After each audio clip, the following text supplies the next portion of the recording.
Hey, welcome everybody to another Build Fly Go video. I've had a lot of questions lately on the avionics in my airplane, the G3X system, a lot about how to pick those avionics, why I chose Garmin versus Dynon versus GRT versus build your own, etc., etc. A lot of questions on price. These are airplane parts. These are not inexpensive by any means. But I'm reluctant to talk about price because this is not a, you can buy exactly what I bought and it's going to work for you, right? It's your setup is going to be different from my setup. So I thought a good video might be talking about picking out the different components of the G3X Touch system and why I went with it. And Garmin has this excellent pricing worksheet. They call it the pricing worksheet because it has the the numbers on them, but it also has what you need to select to have the things that you need here. So today I'm in my project cave. You can see the disaster mess that it is, stuff everywhere, but it's a good spot for me to make this video. So a couple of things that I think we should decide or talk about before looking at specifically the Garmin pricing sheet, right? So what is it that, what's the deal with avionics, right? So it really defines or helps you define what you're going to be doing with the airplane, or limits what you're going to be doing with the airplane, or opens opportunities for what you're going to be doing with the airplane. You can definitely, if you're a VFR pilot, like a blue skies kind of pilot, you're going to spend a lot less money because you need a lot less redundancy. And you don't need all the doodads, right? You can get away with just a single screen and use your iPad for your charts, or you can add multiple screens if you want, but you definitely don't need like the instrument navigator, which is the one that's down here. That's a GTN 750. I have a GTN 650, which is the smaller version of that one. And that's a really expensive piece of hardware, so you don't need that if you're only going to be going VFR. You don't need a backup set of instruments, which is this G5 on the side here on the left, which I have a similar setup. You can just get away with the top picture here, which is just a single GTN screen. You can even split it down the middle and have charts on the side. A single comm. This is a GTR 200, which is the same that I have for my second comm. There's an autopilot head here, which is the external knobs and buttons for the autopilot. You don't really need that. You can do that with the buttons on the screen for the autopilot and save yourself a little bit of money. This is not a cheap part. It's very handy if you're going to be using the autopilot a lot, but it's not a terribly cheap part. Notice that this person has cutouts for where other avionics would go. So in the future, they could add another screen here and add some avionics over here, right? So they're making their lives easier for later on. You can see on the bottom, there's two comms, right? The GTN 750 is acting as a nav comm as well as a WAS GPS. And there's a remote comm, which I can tell because familiarity with the system, right? I can glance at the screens and see that there are two comm sections in the top bar over here. They have an audio panel, which is not required, but it's a really good idea. You need some sort of switching if you're doing two comms. On the top, you don't need an audio panel. You've only got a single comm, which is perfectly adequate. And the single comm has a good intercom in it as well, so you don't need you don't need a separate intercom. But you can see how there's a lot more over here. You can also, if you want, still go the old round dial way. I would personally not install a vacuum pump, which you would need for your attitude and your DG. And I would, if you're really looking to save some cash, I would do like a G5 setup, right? So don't put a vacuum pump on your engine, do like dual G5s, and you have an HSI, which is incredibly easier to use than just a CDI. And you've got some redundancy over here as well because these back each other up. And there's battery backups for these as well. So if you're looking to spend some money or retrofit an existing airplane, I'm sorry, save some money, not spend some money. Well, you're definitely spending as well. You're looking to retrofit an airplane, I would say that has a 6-pack like this. I would say do the G5 setup. That's the easiest and most cost-effective step forward. But if you're looking to really enjoy the buttons and the screens, this is the way to go. All right. So let's take a quick peek at this pricing worksheet. Okay, so displays. There's, I believe, currently 3 different kinds of displays. There's the 10-inch display, which is the one that you've seen in my airplane, and then there's a landscape and a portrait version of the 7-inch display. The 7-inch display is just a little smaller. I'm not sure if it can do the split screen. If it can, it'll be pretty tight. If you can swing it, I strongly recommend the 10-inch display. Of course, it's more money, but I'd go with that for sure. You can add displays later fairly easily. You can wire it up for the second display and just add the second display later. I know a lot of people do that to save themselves a bucket of money. Okay, so in that system, so you start with displays, then you had to add a couple of LRUs, which are line replaceable units. So there are LRU kits. For the airplanes that we're flying, the standard LRU kit is what you're looking for. If you're flying a Lance Air or something really fast, or that goes really high, the high performance LRU kit is what you're looking for. But standard works. The LRU kit includes the GSU 25, which is the ADAHARS or AHARS, which is the attitude instrument. A GMU 11, which is a magnetometer, which gives you magnetic heading. A GTP 59, which is the temperature probe that will give you true airspeed and outside temperature and things like that. And then a config module, which is what stores your serial numbers and all that kind of stuff, so for your databases and configurations and things like that. Then you look at connector kits. So all of the stuff that you buy, or the majority of the stuff that you buy, doesn't include the connectors, because Garmin wants you to be able to buy the connectors when you're doing your wiring, so you get your connectors ahead of time, and then later buy the expensive bits, right? Not to say that these connectors aren't expensive, but so that means you can do all of your wiring without having the really expensive screens and LRUs and all that kind of stuff sitting on the shelf getting old and having the warranty clock started. So you want a connector kit for each thing. So you want a connector kit for the GSU 25. You want a connector kit for the GMU 11. And then you're going to want a connector kit for each of your screens. If you're even remotely considering adding a second screen later, buy 2 connector kits for the screens and wire it up. Just have it ready. Then some of the airframe stuff. I would recommend doing the integrated engine monitoring setup for this, which is the GEA24. It'll monitor, that 6-cylinder engines, regular 6-cylinder engines, regular 4-cylinder engines, Rotax engines, etc. Right? So you need one of these, and of course you need a connector kit for it. The connector kit for this one's a little more expensive because I think there's like 3 or 4 connectors that come with this one, so a little more money. And then the sensors themselves. So the Garmin makes sensor kits for the more common engines, right? So a 4-cylinder Lycoming, or a 6-cylinder Lycoming Continental, or a Rotax. If you already have these, if you're doing a retrofit, chances are pretty good that you've got most of these already, so you don't need to buy this sensor kit. But they do make it easy for you to get them. There are some optional sensors for different things that you might want to do. Fuel flow, fuel pressure, carb temp is one that I see a lot with people with carb engines. So you would pick these depending on what you want to be doing or monitoring. So additionals, you can have more than one ADAHARS or magnetometer for redundancy. What I've done is I have a single magnetometer because losing magnetic heading, in my mind, is not an emergency because you still have track, right? You still have GPS heading. So, if you lose magnetic heading even in the clouds, okay, this isn't great, but it's not going to be an issue, right? It's not going to cause an accident. Now, of course, you have to decide for yourself what is safe and what isn't.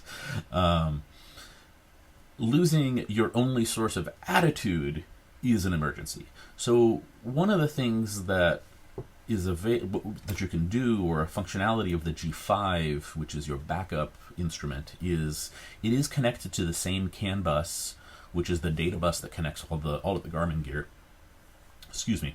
And it does provide a backup,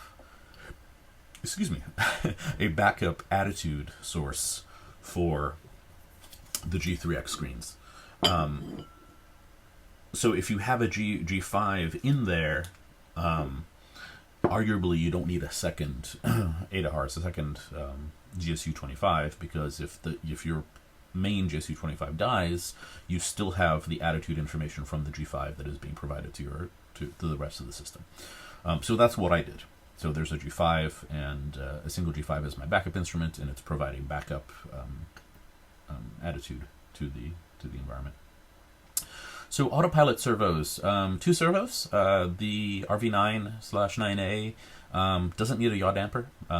It's very coordinated. So I only have 2 servos. I have roll and pitch, and of course connector kits. If you're building an RV10, I understand that a yaw damper is an option, and some people put it in. I really don't know how required that is. And then there are the servo installation kits. I would highly recommend buying the installation kit early, like when you're building your fuselage, because you want to be able to mount that installation kit without the servo, right? Like without the servo and connectors, even before that, in there when you have easy access. It is not hard to do it afterwards, of course. It's definitely doable, but it's not. It's easier to do it when you have better access. I talked about the autopilot heads or autopilot control panels. It's the panel with the buttons and the knobs for the autopilot. It's not required. It's fairly expensive. If you're going to be doing a lot of instrument work, using a lot of the autopilot to reduce your workload, I would recommend it. Of course, not required. Pitot. There are 3 Pitot options. The Garmin Pitot also provides angle of attack, and it uses the standard AN5812 mount, which is the mast, the Pitot mast. So you can buy that from anyone, and then you pick from one of the 3 Pitots. It will, of course, work with a different Pitot static source, but you won't get AOA unless you use the Garmin GAP26 Pitot. 3 options: unheated, heated unregulated, which is just on-off switch, and heated regulated, which is an on-off switch, but it is monitoring the temperature of the Pitot. So what happens is, if the Pitot gets to a certain low enough temperature, a few degrees above freezing is my guess, a light comes on and says, hey, the Pitot is too cold, you should turn on the heat. I think it says Pitot temp on my screen. And I think it's about 5 Celsius. I don't know, whatever the number is. And then you turn it on, and because it's regulated, it isn't just like an on-off kind of thing. You're basically telling the little regulated heater that Pitot needs to be warm enough to be safe. So it warms it up to a certain temperature and just keeps it there, which is like maybe 100 degrees or whatever, right? So it's not like you're going to burn your hand off if you touch it kind of temperature. It's just warm enough. The usual Pitots that we see out there in airplanes are like on-off Pitots. So you turn it on and it cranks that heater up as high as it goes, and it just leaves it there. And that is the same for the unregulated. So anyway, Garmin does have a standalone angle of attack indicator that you put over on the screen. I don't have one of these installed. Okay, so Datalink. There's a couple of different options for Datalink.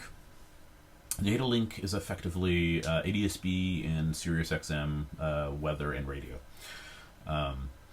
So if you want just ADS-B in, right, this is in, you buy the GDL50.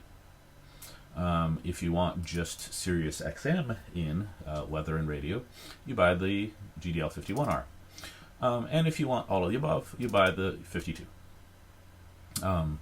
I have an older model, quote-unquote older model, discontinued model of the 10-inch screen.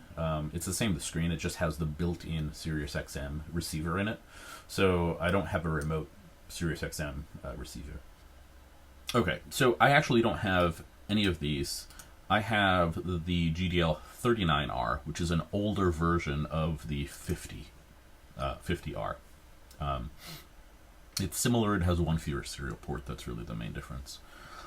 But we're going to talk about this in a little bit as well when we talk about transponders. So one of the things going on here is you also need a transponder to do the ADS-B out. And Garmin currently offers 2 remote transponder options that work with the G3X system. The 45R does ADS-B in and out. So if you buy the 45R, you don't need any of the GDLs.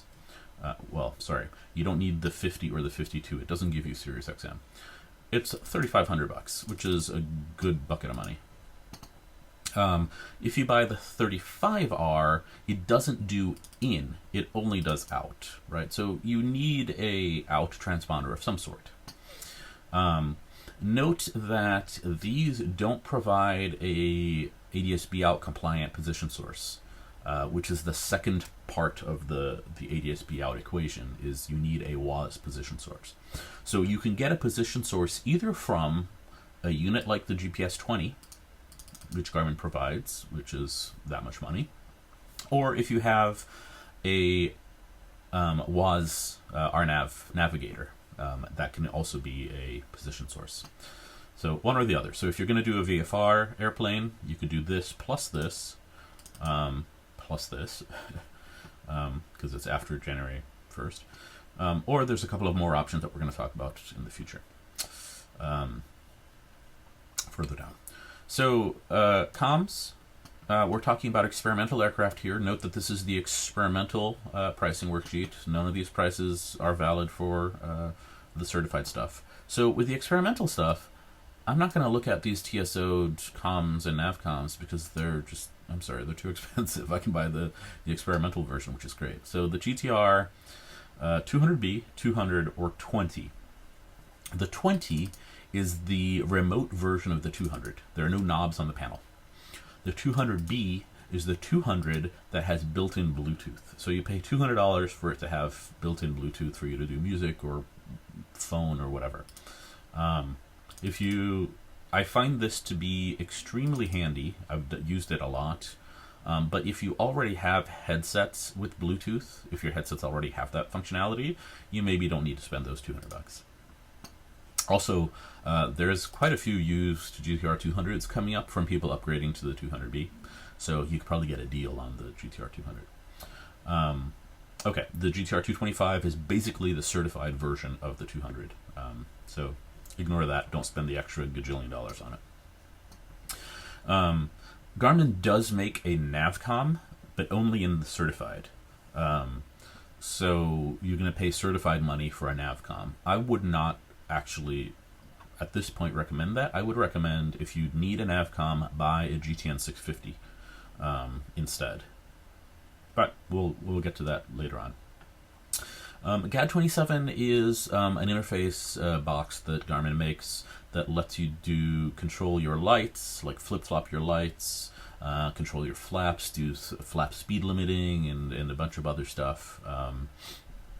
I have one of these. I really like it. It does add some automation. I can show you a little more of what it does later. Okay, so additional options. So if you have a IFR navigator, I'm skipping down here. If you have an IFR navigator, like a GTN 650, 750, or one of the GNC navigators, one of the new 300, 100 series navigators, the 355, 375, or 175. These are WAS navigators for RNAV. You need a GAD29 adapter. It's another $500. Yep, I know, but you need that. It converts AirInc 429 to the CAN bus effectively. So it lets everything on your bus talk to that navigator. So as I said before, instead of getting a 255 for $4,500, get a GTN 650 for, I know, a lot more money, but then you also have effectively a GTN GPS 175. So for that much money, it's effectively that plus that in one box, which would be my recommendation. Now, another option is if you don't need the nav, which a lot of people are not putting in navs because VORs are going away, and maybe you're not planning on doing ILS approaches, you're going to be happy with WAS approaches, I would actually suggest looking at the transponder. One of the new boxes that Garmin has out is the GNX 375. It's an IFR WAS navigator. It's the 175 plus an ADS-B in-out transponder. That is a lot of money, but then you can skip the GDL 50 or 52, and you can skip the GTX boxes, and you can skip the Gap GPS 20 if you don't have if you don't have a separate navigator. So it actually ends up being cheaper, and it's a really nice one box. I actually just helped someone install the GPS 175, which is the GPS only version of the GPS transponder. Same interface, same box, it looks exactly the same, just it doesn't have the transponder features, and it's really nice. So I highly recommend that as an option. And of course, you need an antenna for all of these boxes. I believe the 175, 375, and 355 come with and I think also the 650, 750. I'm not sure why there's an antenna separate there. Talk to Garmin, talk to your vendor when you sort this out, and they will tell you if you need an extra antenna. I don't believe you do. There's also a 355 here, which is the 175 plus a comm. That's really the difference. There's no transponder there. It's just a GPS comm. It's a really nice, if you already have a transponder and you already have your ADS-B sorted out. So, jumping back up, again, there's a couple of certified ones here, and there's the experimentals. Ignore the certified stuff unless you have to, and look at the GMA 245 and 245R. The difference is the R is remote. There are no buttons on your panel, no knobs. For audio panel, I like having the buttons and knobs because it's something that I'm used to reaching for volume, etc. So you would need one of these if you're going with two comms. If you have a single comm, you don't really need an audio panel. Okay, antennas. So we talked about the GPS antenna, GA35. You don't really need that unless for some reason these kits don't come with one. There's also a couple of external antennas, so if you can add an external G3X antenna. So the G3X screens also have built-in GPS receivers. So here's what I did. So I have G5, which has a GPS, and I have two G3X screens, which each have a GPS as well. And I have the GTN 650, which has a GPS. The 650 needs to have an external WAS GPS. It's part of the certification. It's part of the IFR stuff. So I do have a GA35 on the back, on the turtle deck on the airplane. What I did for the other ones is you don't actually need each one to have an antenna. So I did two GA26Cs that are on my dash in front of the airplane. They're little black antennas. You can't, I can't see them basically. And I have one plugged into my G5 and one plugged into the PFD, which is the G3X screen in front of me. And that feeds the information to the other screen as well. And quick trick here. These antennas are $100 list, but they sell on eBay for $20. So, save yourself a bit of money and buy the $20 antenna. Of course, test it. Make sure you're comfortable with a used antenna, but it'll be fine. There is also a similar, if you have XM, you also need an XM antenna. Same thing. On eBay, they're dirt cheap, so save a few bucks. All right, moving on. Charging, USB charging. So I like having a USB plug in the panel because I want to charge my phone or charge my other devices, iPad. Garmin makes a really nice certified unit. They're expensive. They're certified. There are many uncertified experimental options available for less money. They don't look nearly as good, and of course they don't have all that testing that comes with the certified version. but they're significantly cheaper. Yeah, 5x cheaper. Other little doodads, cameras, portable GPS, and an InReach Mini. You know I have an InReach Mini, and I use it, and I recommend it if you're going to be going distant places. Quick peek at databases. I'm just going to spend a minute on this.